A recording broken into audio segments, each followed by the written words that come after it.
Dar Al-Aman. The caravan moved through the darkness of dawn, welcoming the beginning of summer. Sheikh al-Subki told me about the weather in Dar Al-Aman. Its winter is deadly, its fall is harsh, and its spring is unbearable, so you should stay in the summer. As usual, the caravan reminded me of the past days, but I became an old man who was affected by fate. The daylight brightened and revealed a new desert, many hills, bordered on its sides by low valleys, and spread throughout it with spiny plants like hedgehogs, characterized by its lush greenery and exciting wildness. After weeks of walking, we reached the area of the Eyes of the Waters, which are many, but they do not justify the vows of war that threaten the peace of two great places like the arena and Al-Aman. We continued walking through gradually rising terrain until we camped at Eagle Plateau. The convoy leader said, "We will move at midnight to arrive at the Dar Al-Aman wall at dawn." We continued walking in pleasant weather until we saw the Great Wall in the light of torches. We stood in front of the gate, and a man carrying torches approached us and shouted in a loud voice, "Welcome to Al-Aman, the capital of Dar Al-Aman, welcome to the home of comprehensive justice." The man was silent for a minute, then said, "The merchants will go with a guide to the mall, while the travelers will go to the tourism center." I did not go to a hotel directly, as I had done in the Levant, Al-Hira, and Al-Halaba, but I followed the guide to a small official house, solidly built, clean, and guarded by armed guards. I was led to a room lit by torches, headed by an employee behind a desk, and on either side of it were two guards as if they were statues. I appeared before him and he asked me about my name, my age, the dinars I carry, the date of my trip and the purpose of it, and I was delighted with the absolute honesty. The man said, "I will consider you among the people of the ring after you accepted it as a place for work and marital residence." I did not object, so he said, "We will allow you to stay for 10 days, which is sufficient for what the tourist wants."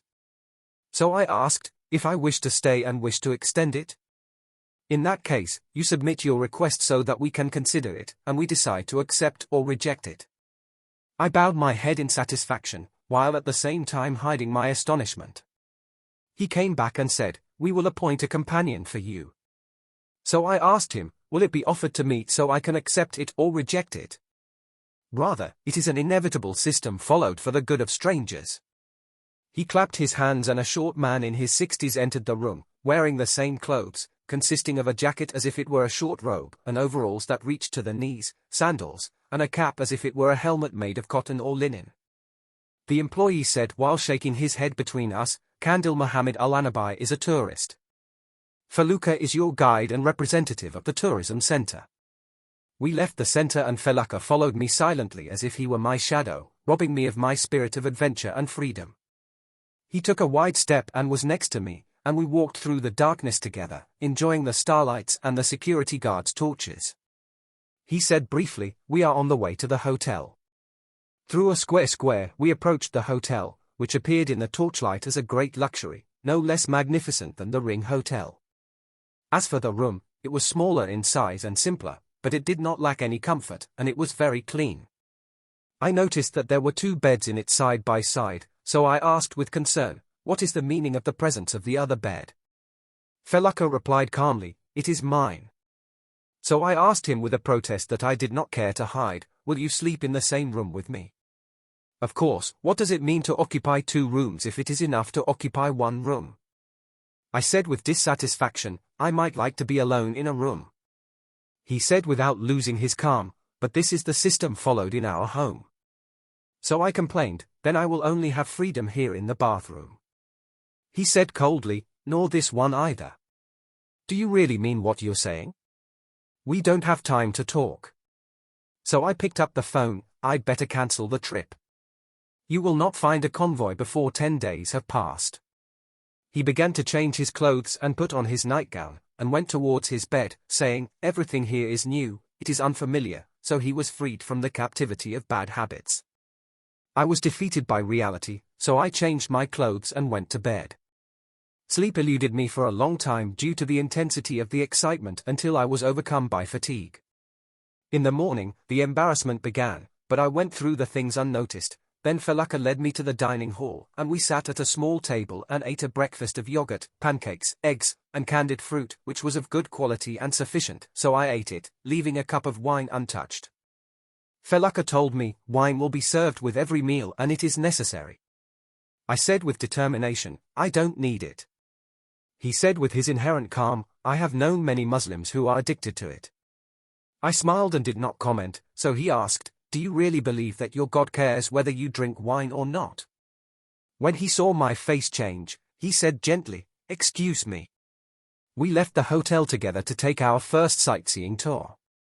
I took a comprehensive look and then my eyes shook with what looked like fear. I am appalled by the emptiness. The square and the streets that branch off from it are all empty, with no trace of a person in them. An empty, deserted, dead city.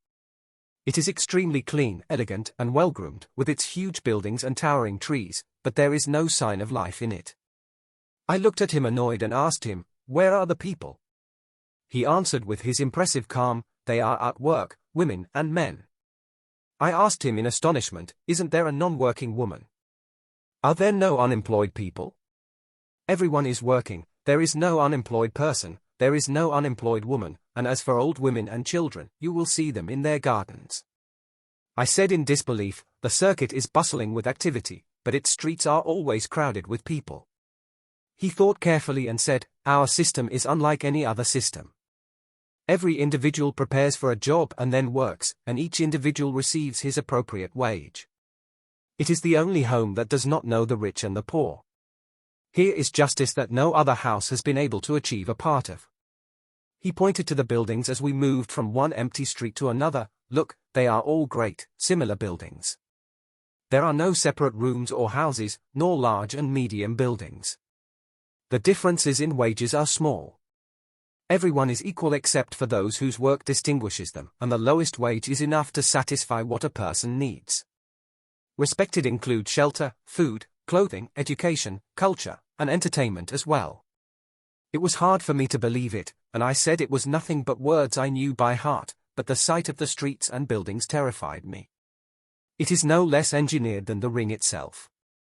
Felaka took me to a sprawling garden, which the visitor reached over a large bridge built over a wide river.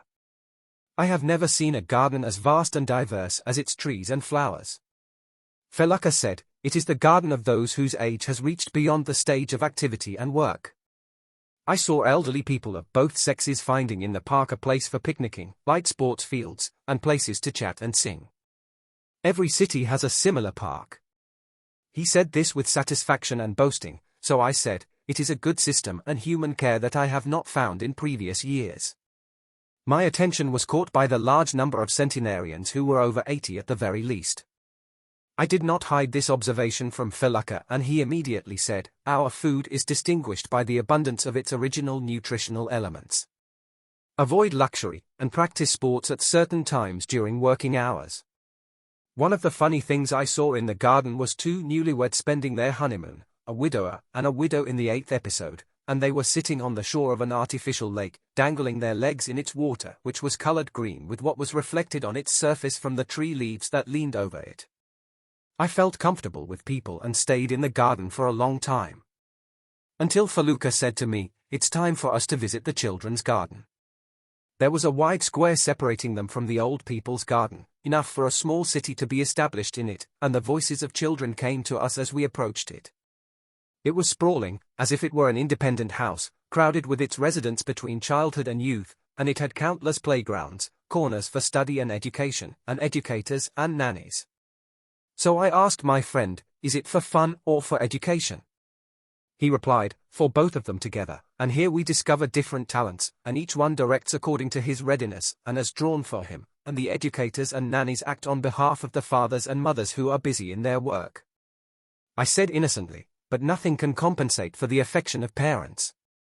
Felaka said calmly, proverbs and proverbs that no longer have meaning in Dar Al-Aman. The day did not have enough time for new visits, so we had lunch at the hotel, which consisted of barbecue, cauliflower, bread, and apples. He took me to the large square just before sunset, and we stood under a poplar tree while he said, it is time for you to see the people of Aman. There were 4 large streets leading into the square, and with sunset, the omens of humanity appeared as if it were the hour of resurrection, and soon each street began to throw up countless crowds of women and men. Each sect had one simple uniform as if it were an army division, and despite their successive, roaring waves, they advanced in order. Nothing uttered more than a whisper, with serious and exhausted faces and quick steps. Everyone goes to his goal, with those coming on one side and those on the way to go. There is no disturbance or fun either. It is an embodied image of equality, order, and seriousness that impressed me as much as it caused me anxiety and confusion. The crowd reached its peak and then went on slowly decreasing, but without stopping until the open air regained its comprehensive kingdom with the fall of darkness. Felucca asked, "Where to?"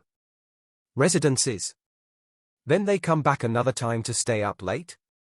"They stay until the morning." "As for the amusement parks, they come to life on weekend nights." I asked anxiously, "Does this mean that our nights will be spent at the hotel?" He said indifferently, "In the Algaraba Hotel there is a club where you can find whatever you want of drinking, dancing, and singing." We spent the night with him, and I witnessed strange dancing, new singing, and some magic games, but they were not radically different from what I had seen and heard in the arena. The next day we visited factories, stores, and educational and medical centers. The truth is that she was no less great, organized, and disciplined than her counterparts in the arena, and she always deserved my admiration and appreciation, and she shook my long-established belief in the superiority of Dar al-Islam in civilization and production, but I was not comfortable with the grim faces, their rigidity, and their overwhelming coldness. These are the qualities that make Felucca's companions indispensable and enjoyable. We visited a historic castle of great importance, whose walls were decorated with inscriptions and pictures. Felucca said, "In this castle the last battle took place, ending with the defeat of the tyrannical king and the victory of the people." He took me to a huge building like a temple and said, "Here is the court of history. Here the enemies of the people were tried and sentenced to death." So I asked him who he meant by enemies of the people, and he said, "Landowners, factory owners, and tyrannical rulers." The state won after a long and bitter civil war. I remembered what my teacher, Sheikh Magaha al-Jubaili, told me, that he was unable to continue his journey due to the outbreak of civil war in Dar al-Aman. I also remembered the ring's bloody history for the sake of freedom. Was the history of Islam in our country otherwise bloody and painful? What does a person want? Is it one dream or dreams of as many homes and homelands? Was perfection truly found in the abode of the mountain? Felucca asked me, "Are you spending the night at the club like yesterday?" I announced my lack of silence and he said encouragingly, "Tomorrow the house will celebrate Victory Day, which is a memorable day."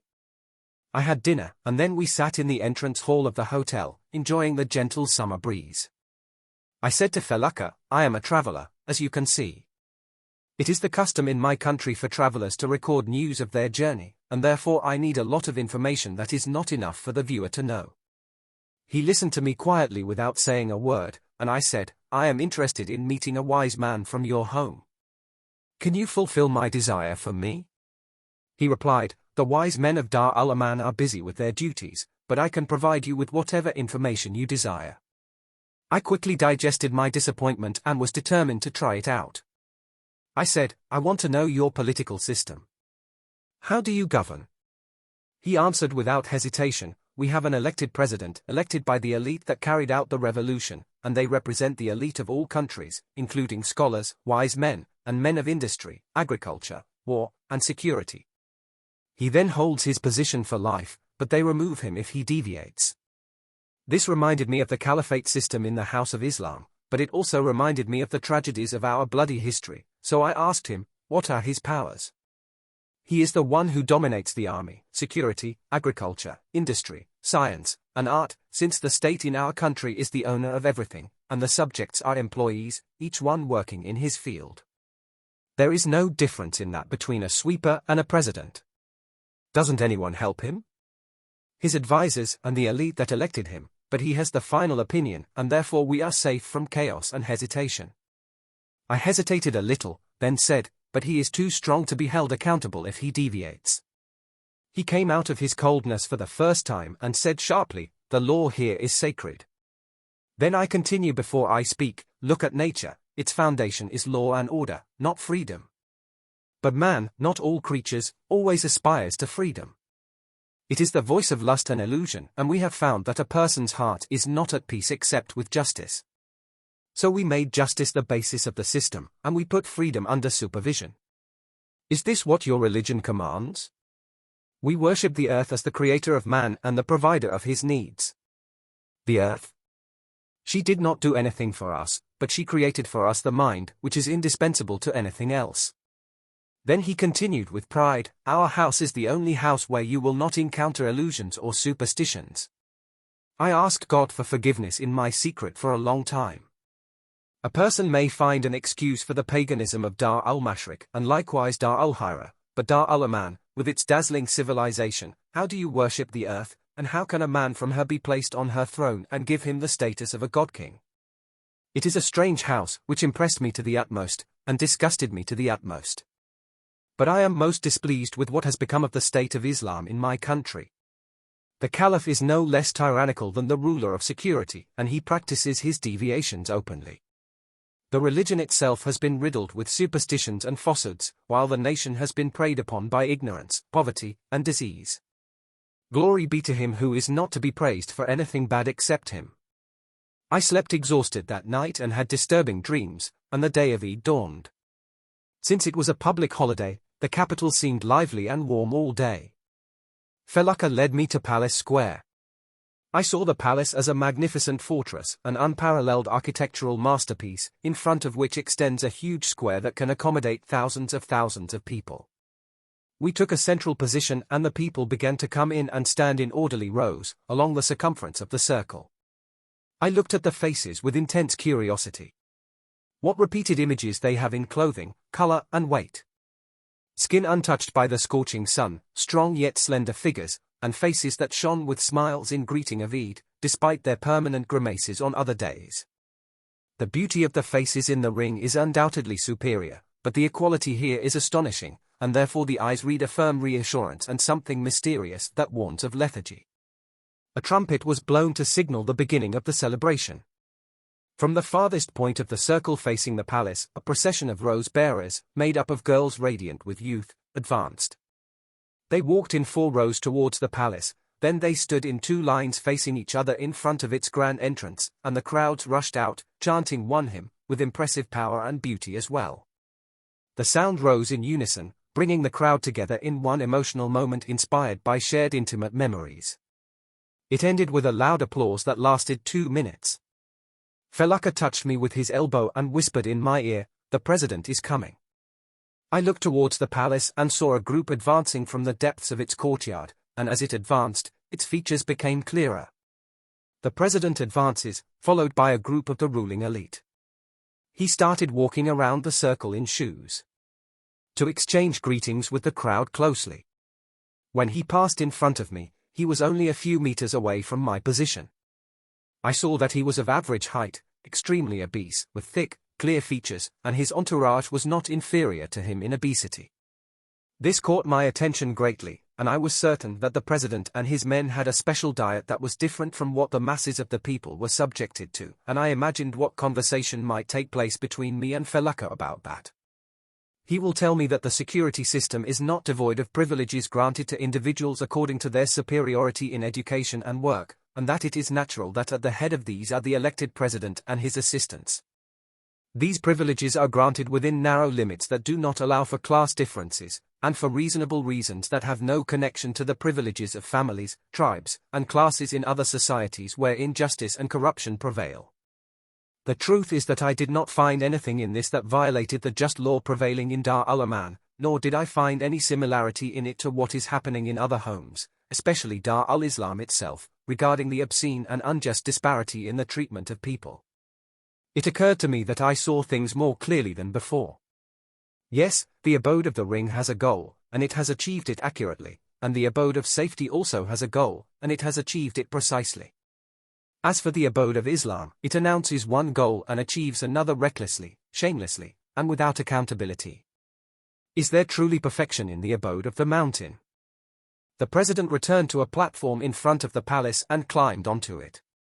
He went on to address his people, presenting to them the history of his revolution, the battle of his victory, and what he had accomplished in the various areas of his life. I focused on following the emotions exchanged between the man and the people. I did not doubt their enthusiasm and their convergence in one hope and a similar vision. They are not an oppressed and helpless nation, nor one that has lost awareness and education. Perhaps what is missing is something important, perhaps its happiness is flawed. I saw it as a cohesive nation with a message that is not devoid of faith of some kind. When the president finished his speech, a group of knights entered the square, brandishing their spears, with human heads separated from their bodies embedded in the spears' tips. My heart sank from the horror of the sight, and I looked at Felaka, and he said tersely, "Rebellious traitors." There was not enough time for dialogue.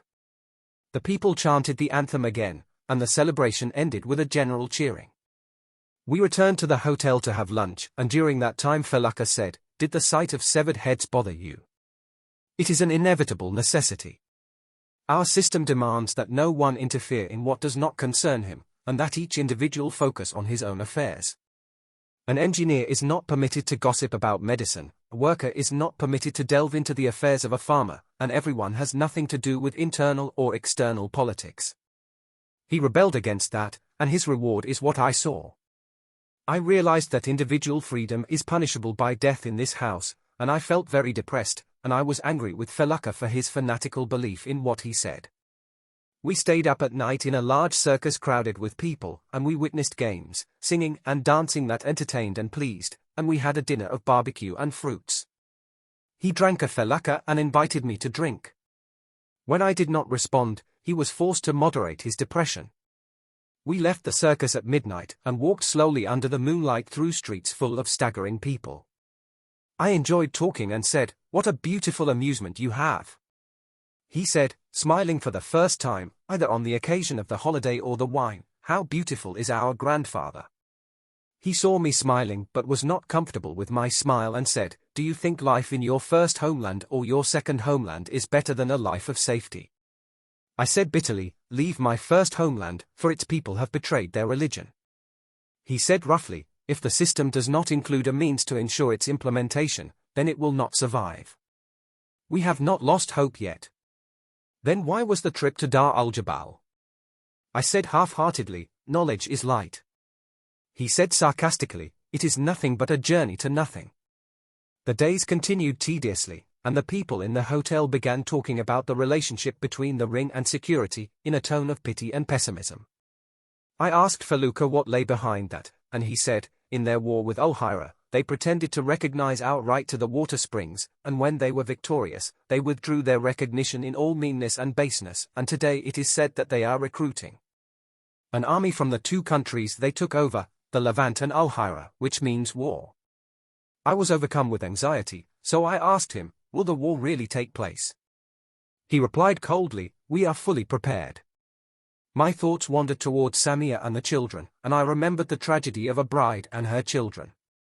I anxiously waited for the end of the 10 days, and day after day passed without incident. My heart was at peace and I began to prepare for departure. At that time, it occurred to me to ask Feluka about the Buddhist traveler and his wife, Aruza, who had visited Aman a year ago. He assured me that he could provide me with information about them when we went to the center. Tourist on the last days of stay. The man fulfilled his promise, reviewed the books himself, and told me, the couple stayed in Dar al-Aman for 10 days and then traveled in the caravan going to Dar al-Sunset, but the husband died on the way and was buried in the desert, while the wife continued her journey to Dar al-Sunset. The news shook me and I wondered about the bride's whereabouts and condition, and whether I would find her in the home of the sunset, or had she traveled to the home of the mountain, or returned to the east. At dawn, I and my luggage were at the caravan station. I shook Felaka's hand and said to him, "I thank you for accompanying me so kindly, and for the benefits you have given me."